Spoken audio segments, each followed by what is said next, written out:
أشهد أن لا إله إلا الله وحده لا شريك له وأشهد أن محمدا عبده ورسوله أما بعد فأعوذ بالله من الشيطان الرجيم بسم اللہ الرحمن الرحیم۔ سامعین و ناظرین کرام، السلام علیکم ورحمۃ اللہ وبرکاتہ۔ سیدنا حضرت مرزا بشیر الدین محمود احمد پسر معود مصلح معود کی سیرت و سوانح پر پروگرامز پیش کرنے کا سلسلہ جاری ہے۔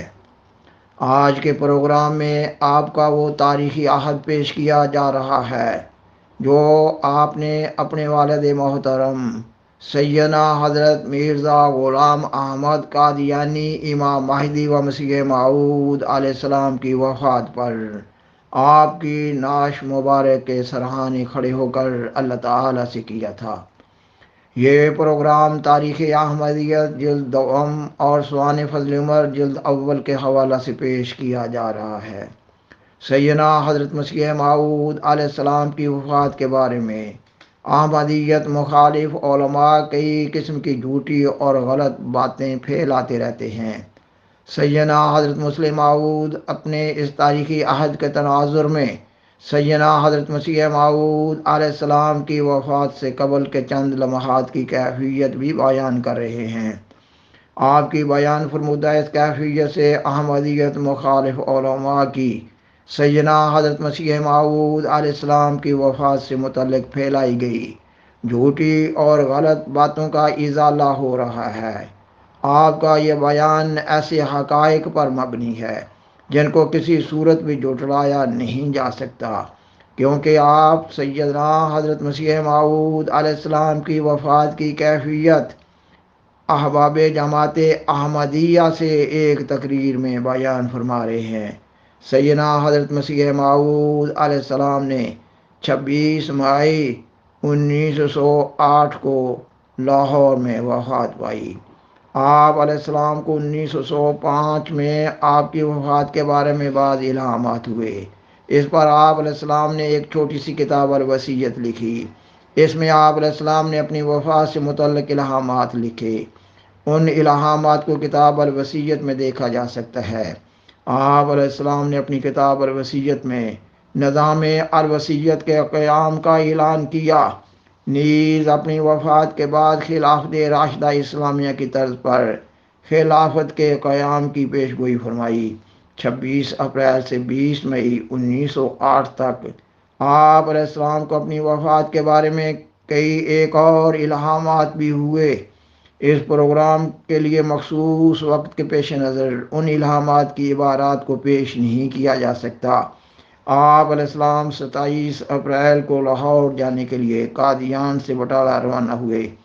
آپ علیہ السلام نے اپنی روانگی سے قبل اس حجرہ کو بند کیا جس میں آپ علیہ السلام اپنی آخری عمر میں تصنیف کا کام کیا کرتے تھے، اور فرمایا اب ہم اس کو نہیں کھولیں گے۔ لاہور پہنچنے کے بعد بھی آپ علیہ السلام کو اپنی وفات کے بارے میں بعض اور الہامات ہوئے۔ مثلاً 20 مئی کو جبکہ آپ علیہ السلام کتاب پیغام صلح لکھنے میں مصروف تھے، الہام ہوا الرحیل ثم الرحیل والموت قریب، یعنی کوچ کا وقت آ گیا ہے، ہاں کوچ کا وقت آ گیا ہے اور موت قریب ہے۔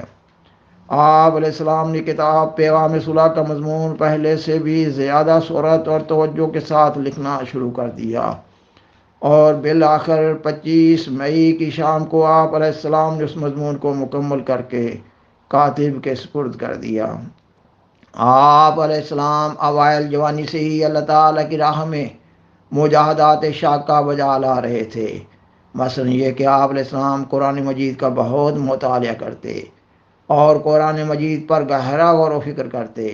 مذہب عالم کا آپ علیہ السلام خوب مطالعہ کرتے، نیز یہ کہ آپ علیہ السلام اللہ تعالیٰ کی عبادت، ذکر الہی، دروشی پڑھنے میں بھی مصروف رہتے۔ اور پھر جب اللہ تعالیٰ نے آپ علیہ السلام کو معمور کیا تو آپ علیہ السلام نے دفاع اسلام اشاعت اسلام کے لیے کئی کتب تصنیف فرمائیں اور احباب جماعت احمدیہ کے ساتھ تعلق کی نسبت سے ذمہ داریاں بھی تھیں۔ ایسے معمولات میں انتہا درجہ کی سخت محنت سے آپ علیہ السلام کو کئی ایک بیماریاں لاحق ہو گئیں، اور جب آپ علیہ السلام کوئی دماغی کام زیادہ کرتے تھے تو اس حال کا عارضہ لاحق ہو جاتا تھا اور دوران اس حال نبض ساکت ہوتی نظر آتی تھی۔ اس بیماری کے دوران آپ علیہ السلام عموماً کستوری کے استعمال سے قوت پاتے تھے۔ 25 مئی 1908 کی شام کا واقعہ ہے کہ آپ علیہ السلام کو اس حال کی حاجت ہوئی۔ اس کے بعد تھوڑی دیر تک آپ علیہ السلام کو دبایا جاتا رہا اور آپ علیہ السلام آرام سے لیٹ کر سو گئے۔ آپ علیہ السلام نے رات 11 بجے کے قریب کمزوری محسوس کی اور حضرت ام المومنین رضی اللہ تعالی عنہا کو جگایا اور فرمایا کہ محمود کو بھی جگا لو۔ قادیان سے 11 احباب جماعت لاہور کے سفر و قیام میں آپ علیہ السلام کے ساتھ شامل تھے۔ آپ علیہ السلام کا جس مکان میں قیام تھا وہ ایک وسیع مکان تھا۔ اس مکان کے گراسی پلاٹ میں سینکڑوں افراد جماعت ہر وقت ڈیرا جمائے رکھتے تھے۔ آپ علیہ السلام سے احباب جماعت اور غیر جماعت معززین کی میل ملاقات اور درس و تدریس کا سلسلہ جاری رہتا تھا۔ آپ علیہ السلام کی طبیعت میں کمزوری واقع ہوئی تو حضرت مولانا حکیم نور الدین رضی اللہ تعالیٰ عنہ کو بھی جگا لیا گیا۔ صبح ہوئی تو آپ علیہ السلام نے پوچھا کیا نماز کا وقت ہو گیا ہے؟ عرض کی گئی کہ حضور ہو گیا ہے۔ اس پر آپ علیہ السلام نے بستر پر ہی ہاتھ مار کر تیمم کیا اور لیٹے لیٹے ہی نماز شروع کر دی۔ 9 بجے کے بعد آپ علیہ السلام نے زیادہ کمزوری محسوس کرنی شروع کی اور لمحہ بلمحہ حالت زیادہ تشویشناک ہوتی چلی گئی۔ نیم بے ہوشی کی کیفیت ہو گئی۔ جب کبھی طبیعت میں بہتری پیدا ہوتی تو منہ سے اللہ اور میرے پیارے اللہ کے الفاظ سنائی دیتے۔ آپ علیہ السلام کے صاحبزادے حضرت مرزا بشیر الدین محمود احمد رضی اللہ تعالیٰ عنہ بیان کرتے ہیں حضرت مسیح موعود علیہ الصلوۃ والسلام کے آخری لمحے تھے اور آپ علیہ السلام کے ارد گرد مرد ہی مرد تھے۔ مستورات وہاں سے ہٹ گئی تھی۔ چارپائی کے تینوں طرف مرد کھڑے تھے۔ میں وہاں جگہ بنا کر آپ علیہ السلام کے سرہانے کی طرف چلا گیا، یا شاید وہاں نسبتاً کم آدمی ہوں۔ میں وہاں کھڑا ہوا اور میں نے دیکھا کہ حضرت مسیح موعود علیہ الصلوۃ والسلام اپنی آنکھ کھولتے، ادھر ادھر پھیرتے اور پھر بند کر لیتے۔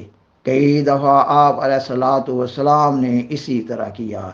آخر آپ علیہ السلام نے زور لگا کر، کیونکہ آخری وقت طاقت نہیں رہتی، اپنی آنکھ کو کھولا۔ نظر گھومتے گھومتے جب آپ علیہ السلام کی نظر میرے چہرے پر پڑی تو مجھے اس وقت ایسا محسوس ہوا جیسے آپ علیہ السلام میری ہی تلاش میں تھے، اور مجھے دیکھ کر آپ علیہ السلام کو اطمینان ہو گیا۔ اس کے بعد آپ علیہ السلام نے آنکھیں بند کر لیں، آخری سانس لیا اور وفات پا گئے۔ اس وقت میں نے سمجھا کہ آپ علیہ السلام کی نظر مجھ کو ہی تلاش کر رہی تھی۔ آپ علیہ السلام کی وفات کے معان بعد کچھ لوگ گھبرائے کہ اب کیا ہوگا۔ میں نے ان کو یہ کہتے سنا کہ اب جماعت کا کیا حال ہوگا۔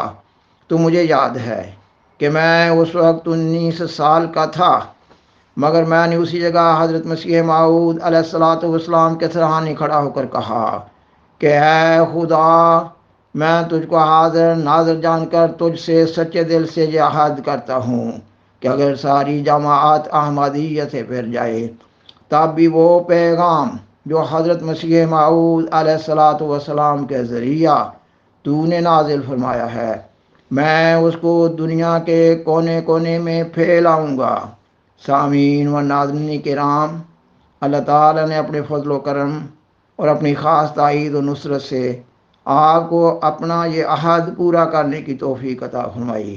آپ اپنی زندگی کے آخری سانس تک دفاع اسلام اور اشاعت اسلام کے لیے سخت جافشانی سے سرگرم عمل رہے، اور آپ کے ذریعہ سیدنا حضرت مسیح موعود علیہ الصلوۃ والسلام کا پیغام دنیا کے کونے کونے میں پھیلا۔ بالآخر درخواست ہے کہ برائے مہربانی اس پروگرام کو دوسروں سے شیئر کریں اور عذرائے کرم اس چینل کو سبسکرائب کریں۔ جزاکم اللہ تعالی احسن الجزاء، وآخر دعوانا ان الحمد للہ رب العالمین، والسلام علیکم ورحمۃ اللہ وبرکاتہ۔ شکریہ۔